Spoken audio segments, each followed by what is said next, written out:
It's poetry time with Cam. We're going to have a little jingle for every single one of these, aren't we?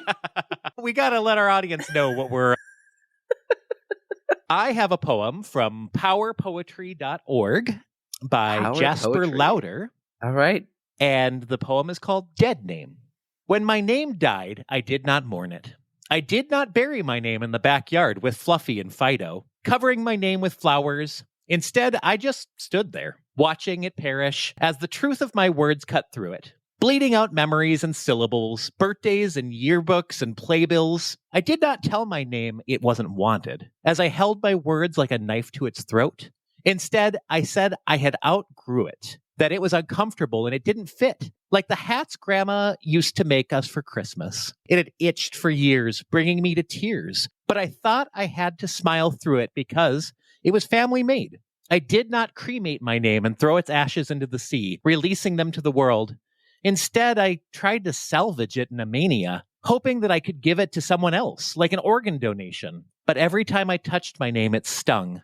I did not write the paper or send in an obituary. No wills were read, for I didn't want to think about what my name had left me. I did not sit Shiva for my name and let the grief eat at me for 7 days. No priests or rabbis or imams were called to help guide it to whatever comes next. Instead, I left my name where it was, and I went to clean its fingerprints from my bedroom. Wow. Profound. I thought so too. Yeah, holy shit. I don't even know. I am not good at poetry. I don't know how to dissect it, but just holy shit, that was powerful. Yeah, if it evokes a feeling, it's just is so interesting because the dead name piece is something you and I have talked about regularly on the show. And just like my mourning process and getting some of that wrong, and then all the years of you being dead named until more recently where it does not happen very much for you, which I'm really glad about. But it is a process, and obviously you are the one who deals with the most of that grief. But on the flip side, I think I like this poem because what I heard is a lot of, it's not a mourning process for somebody who is finding the right name for themselves. Leaving that other name behind is not something that needs to be grieved or ritually buried. And I'm sure some people find power in that, like writing their name and crumpling it up and throwing it into a bonfire or something. But I think for most trans people, we know it's just a part of the process, and you're ready to move on to being the person that you really are. Yeah, I'll be completely honest. I never mourned my name. It was never something that I struggled with. And I know that is in stark contrast to you, who really struggled with losing my name and everything, at least a name that you had known me by for so long. And now it doesn't come to my mind anymore. It's so far gone. I went through that process and moved on, but I am glad that you were able to find a name that worked well for you. And I'm ever evolving in that. As we've discussed previously, you can have multiple dead names. You can have dead names as a cis person. You can have whatever names you want. And as a system, when I got that diagnosis, and as I'm starting to learn more about myself, as we are starting to learn more about ourselves, eventually Anna will probably be a name that most people do not use for us because it is not indicative of everyone. Makes complete sense. Do we have any more poetry? No, just the one.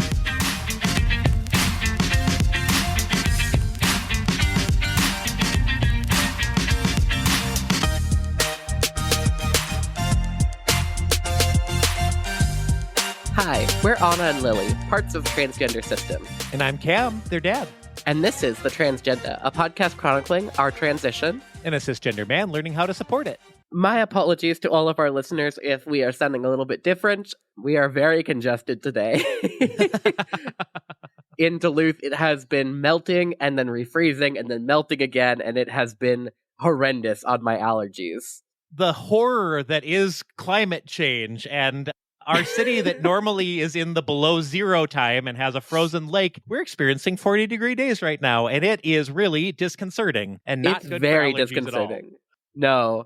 But one thing I wanted to talk about today is the wording that we use in this podcast, and wording that I think that should be adopted by not just the broader trans community who has been having this discussion for a while, but especially the medical community. And Camp, we've talked a lot about it. As I always do, I want to get some perspective on this from you as a cis person. What do you think of when you hear dysphoria, and what do you think of when you hear euphoria? Yeah, it's so hard because I associate dysphoria, and I think a lot of people do, as a medical term that is a diagnosable part of human experience. And you can have dysphoria about lots of different things, not just your gender, but you can have body dysphoria, and you can have all kinds of things that you can feel dysphoric about. Interestingly, I feel like euphoria is not a medical term. Like, we have gravitated to that so much as just the light that we want to bring to people's lives, that we need to be celebrating the things that are great. But I know better than those distinctions in this. So I'm really curious to see where those definitions actually are and how we use them. Yeah, so dysphoria has classically been used for the trans community, especially by the medical community, but I think overall within the trans community, to describe what it is, like what the trans experience is. Oh, you're trans if you experience dysphoria. And dysphoria is this sort of amorphous, hard to pin down feeling of, I feel gross in what I am. I feel gross in this experience that I have. Heard a little bit about that in the poem that you read about it felt like a hat that didn't fit and itched. It's a piece that we don't want to think about that makes us feel very bad. And I don't ever want to discount that from the trans experience, because that is something that trans people experience in a unique way. Something that I think we should focus on more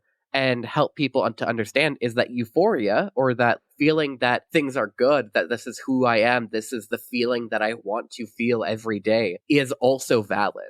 And in the medical community, it is not. You do not get a diagnosis of being transgender. You are not geared towards hormones. You're not anything like that for having euphoric experiences.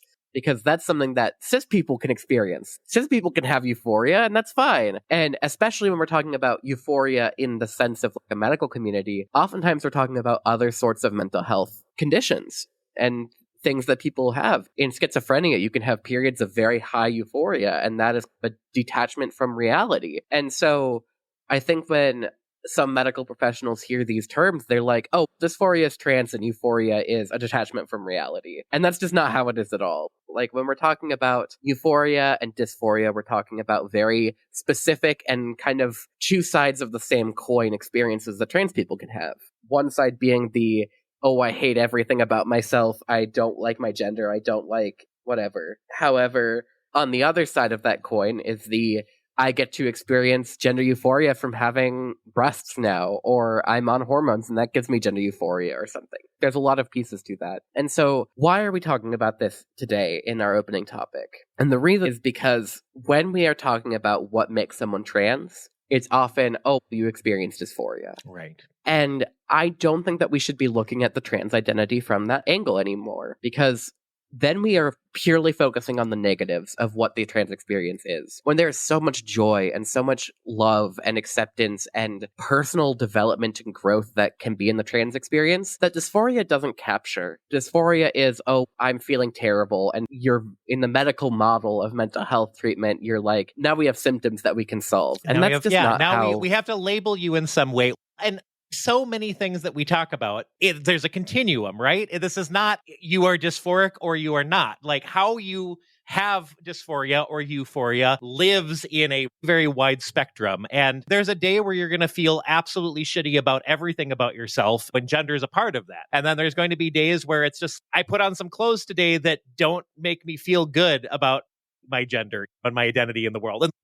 And it's all part of this larger continuum of how we're feeling day to day. And so medical science, as we've pointed out multiple times, really wants to put things in small boxes and like it's either or. It actually is fuel, I find, for transphobes who are saying, we're going to pinpoint this. This is gender dysphoria. Gender dysphoria is a mental illness. Transgender people are mentally ill, and that's it. And that is largely the sort of torches and pitchforks that are being brought to our table right now, is misunderstanding about the fact that there's a lot of continuums in these things and there's more complexity than just it is or it isn't. Exactly. So something that I have been a huge advocate for, and I think that is starting to pick up in the trans community, is let's move away from defining trans people by dysphoria. Because currently, to put it very bluntly, the definition of dysphoria is, the thing that trans people have.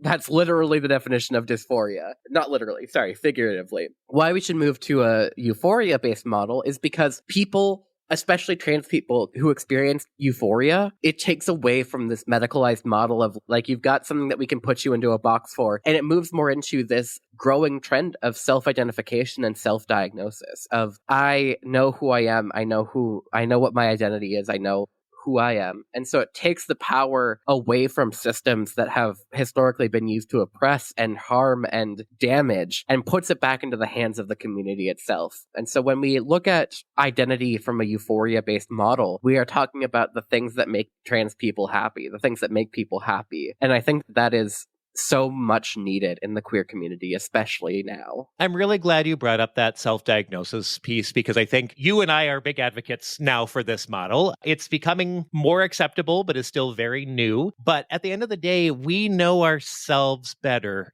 than any. Yep. We just cannot describe the experience that lives in our brains and bodies to a healthcare provider the way that we experience it. And so the recognition that we need to receive from healthcare providers and therapists and parents and caregivers and teachers and everybody else in the world is that what we're describing as our experience is our experience. And whether that translates into something that's diagnosable, something that can be medically treated, something that talk therapy can deal with, that's almost a different issue than, this is who I am, this is my identity, I've self-diagnosed because here are the individual things. And often the best language that we have is, therefore I am trans, therefore I have ADHD, therefore, because that's the closest language we have. But again, within all those things are a lot more complexities than just, okay, you have ADHD, so here's the list of things that you have to behave doing in order to have ADHD. It's way more complex than that. And I want to be very clear and caution very strongly that this is a emerging thing that is not going to be suited well for every person.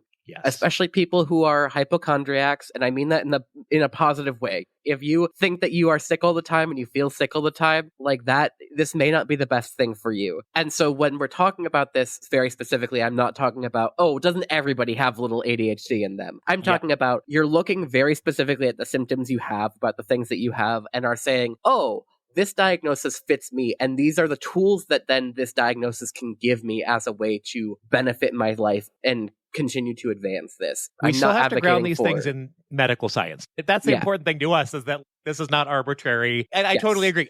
The thing that we've always hated, right, is like somebody saying, oh my gosh, I'm so ADHD or so OCD. That's the one that I hear more often than not. And it's because you like to clean your counters. It's not like you have to do the same behavior 3 times every single time compulsively. That is what OCD is. So, and that's a very high level case of OCD. Yes. I have a low level OCD, and I do not follow very specific daily rituals. But that is a thing that if you are noticing that you have very specific daily rituals, what I'm talking about here is finding a diagnosis that works for you so that you can start looking at resources geared towards that diagnosis to start implementing into your daily life. This is what we're talking about here. We're not saying, say you have ADHD, go to a doctor and get prescribed methylphenidate. That involves going through systems. What I'm saying is, okay, you think you have ADHD, you fit some of the ADHD symptoms, start implementing things that help people with ADHD. And then if you see improvement, that is excellent. Let's start. And now it feels like you're talking directly to me as somebody that has recently started to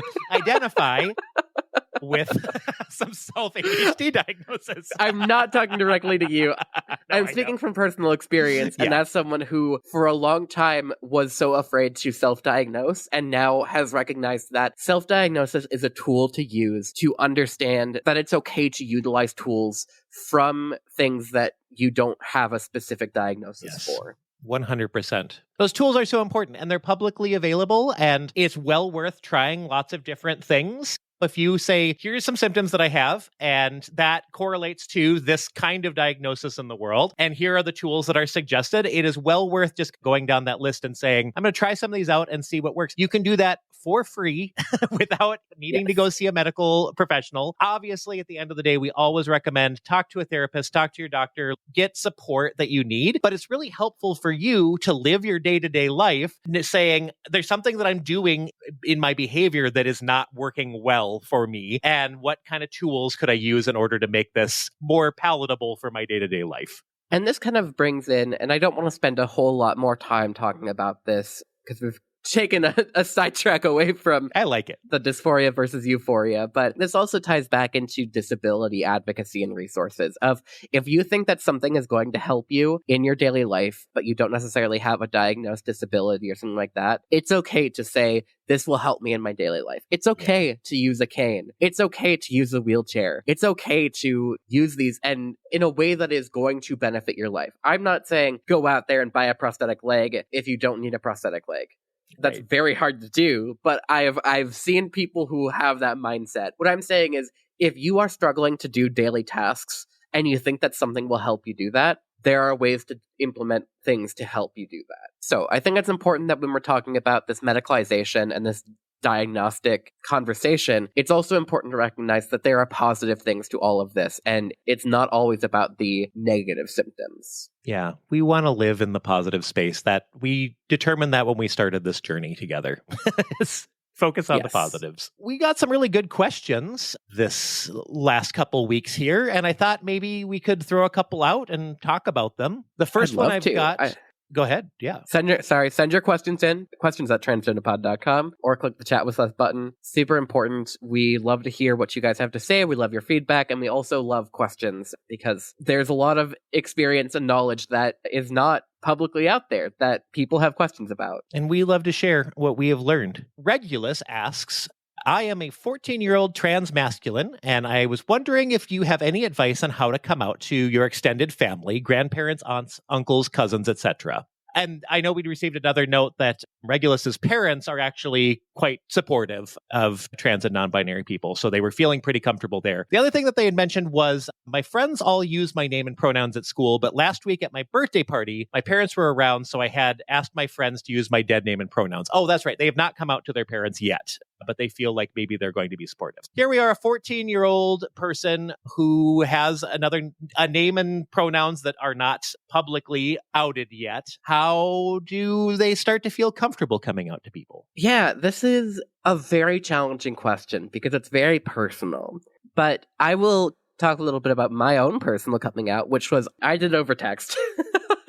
I never felt safe enough to really come out to people in person if I could help it. And so I oftentimes came out over text and over messaging. And some of that was also out of necessity for our extended family who lives in California and lives in New Orleans. And so for me, it was text is the best way for me to come out, not just for my own safety, but also for convenience and ease of everything. As for how to come out to your parents, and even if they are accepting and everything, that's very hard. And for me, it was a lot of building a support network around me that I felt secure in, that I felt like I didn't have to worry about. And then also having a go bag packed, ready to go with a couple of days of clothes and things that I might need, because honestly, you never know what's going to happen. And I'm not saying that needs to be everybody's plan. I'm just saying where I was at that time, that is where I was at. And it's all up to what you are feeling.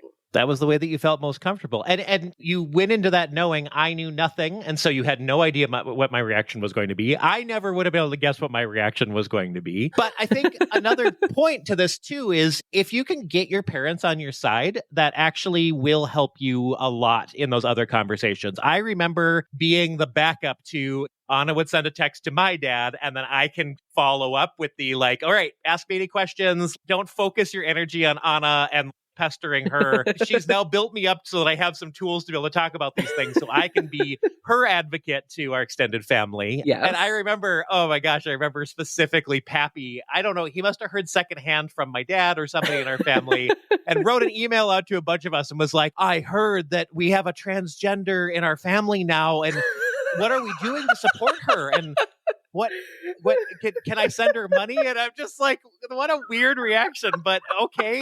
Yeah, of course you can send her money. That's great. Yeah, I love that. Hey, I'm coming out as my true self. Okay, can I throw some money at you? I support you. I want you to know that. Also, let's just say always tip in their own way. Always tip your trans people. Just saying, we're always looking for more money. Yes. It's real hard out there. Oh, yes. Or join our Patreon. Oops. No, I Or just had join to our throw that in there. Patreon.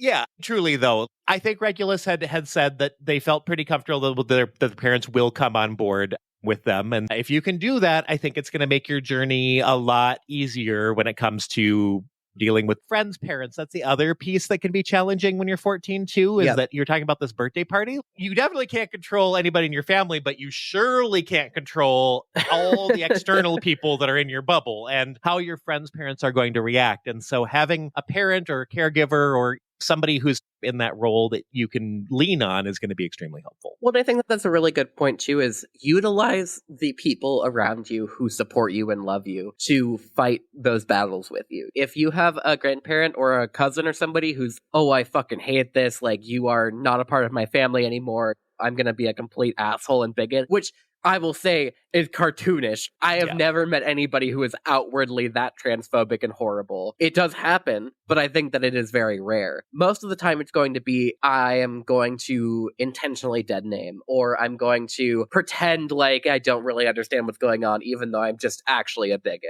And having people in your corner who can be like, hey, this is not okay, and you need to do better, can really be helpful. And Cam has done an excellent job of that, especially in recent years when people are like, I don't understand what the fuck is going on with your child. Great, step over here, because we will have that conversation. Or just, we need to surround ourselves with people that understand our identity to stick up for us. I'm learning that's not just a trans experience thing. That's my own experience as an adult human being of you need to have allies as neurodivergent people, as people who are not fitting the norm, but especially when it comes to trans and non-binary people, and especially when it comes to names and pronouns, it's so great to have another person in the room to just correct people. Yeah. I remember going to my cousin's wedding with you and just subtly, it's Anna. Hey, she, her. Hey. I know this is the first time you're seeing her in person, and it ended up being fine through the night. Yeah. But it certainly took a little, we had to tag team in order to get there. And I think, too, that this is another important thing that I do as an ally to my other trans and non-binary folks, and I think that it's really important that we let people know, is ask your trans person who might be in a compromised situation what they want. Because sometimes what they might want is not for you to correct people or to continually pester. And as a person, I am more than willing to go to blows with people about gender and identities because that is so important to me. But that other person who's in the room might not want that. They might be just like, hey, just take a step back. It's not going to happen today. You're not going to be the one to change their mind. Just stop. I don't want to have a fight today. And that is so valid.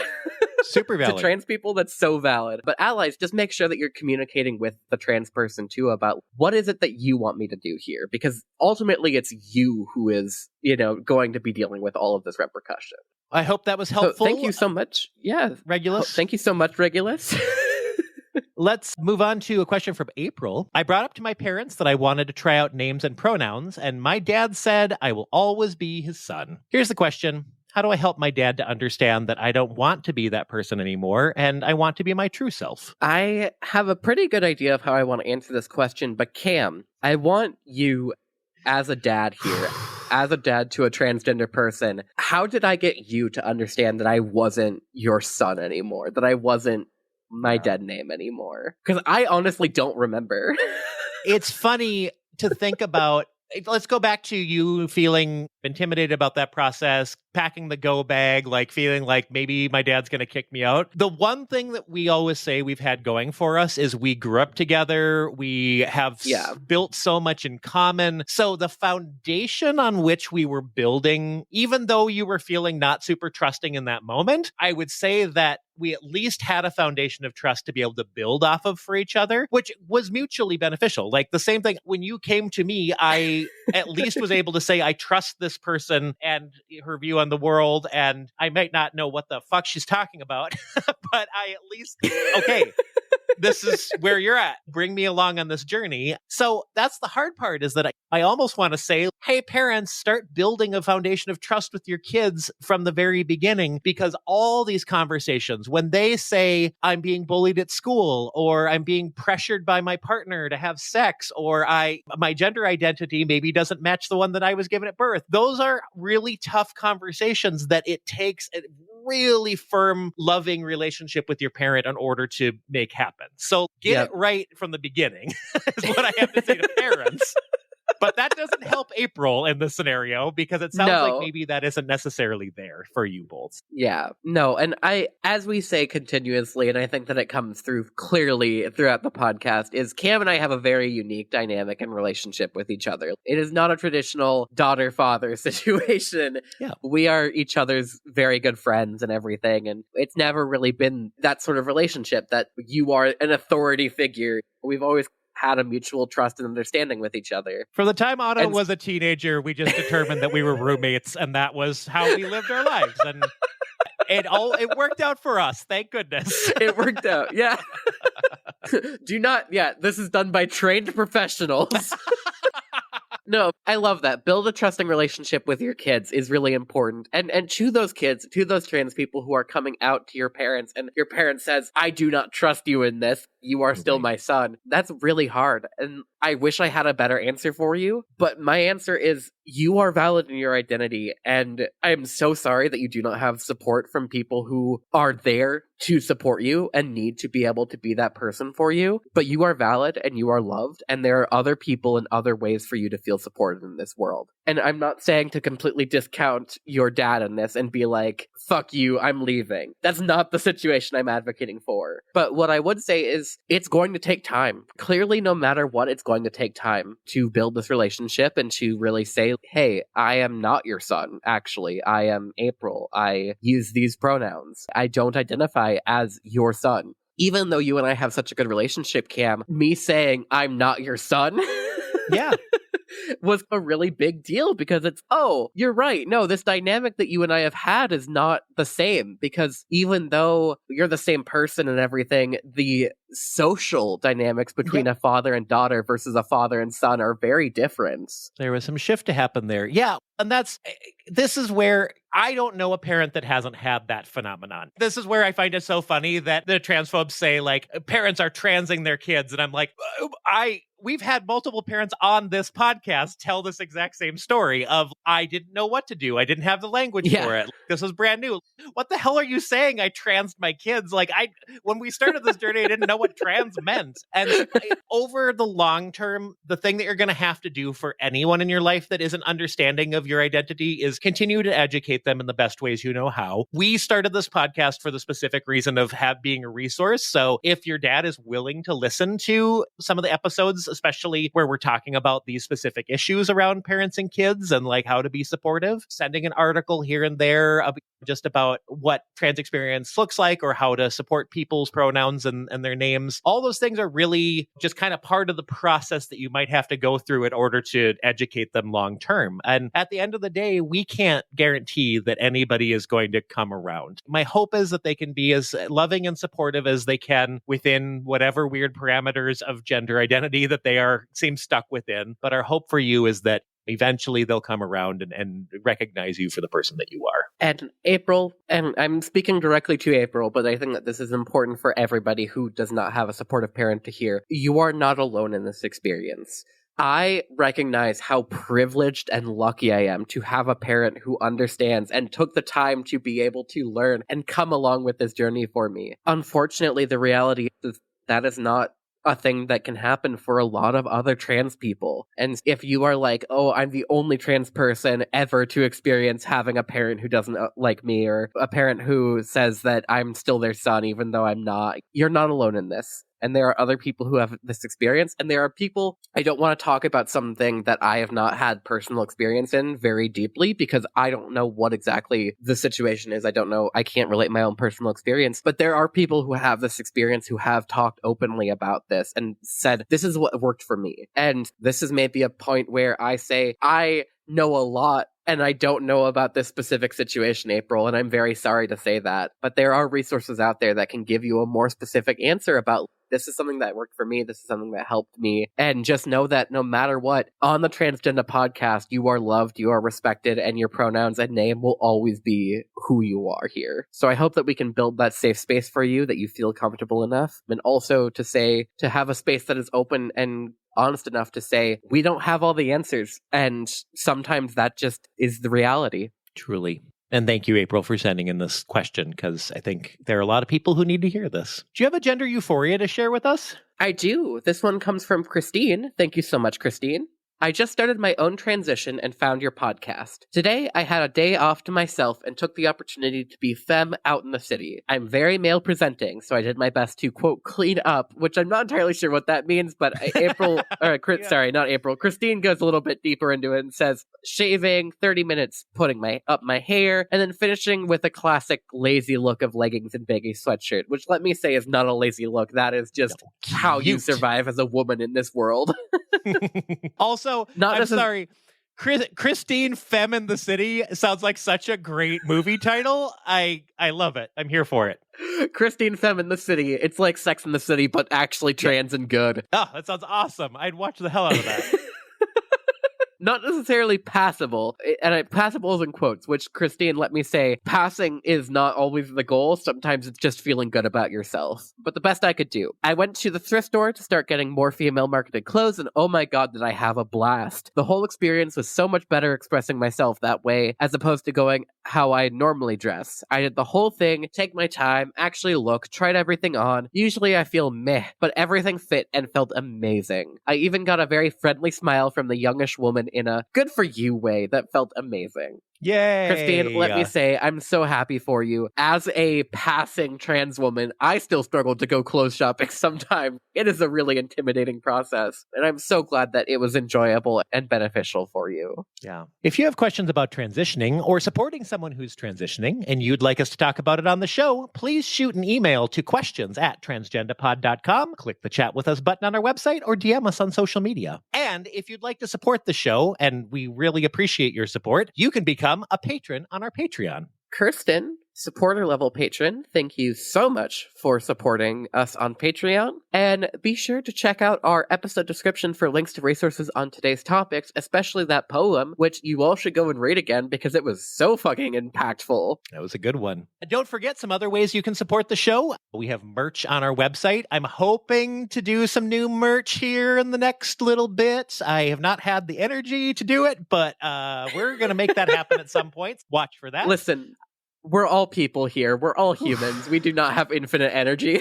There's only so many spoons in the world, and I think I may have left a lot of them behind months ago, so I'm out scavenging spoons now. They'll come back. We gotta take you to the spoon graveyard.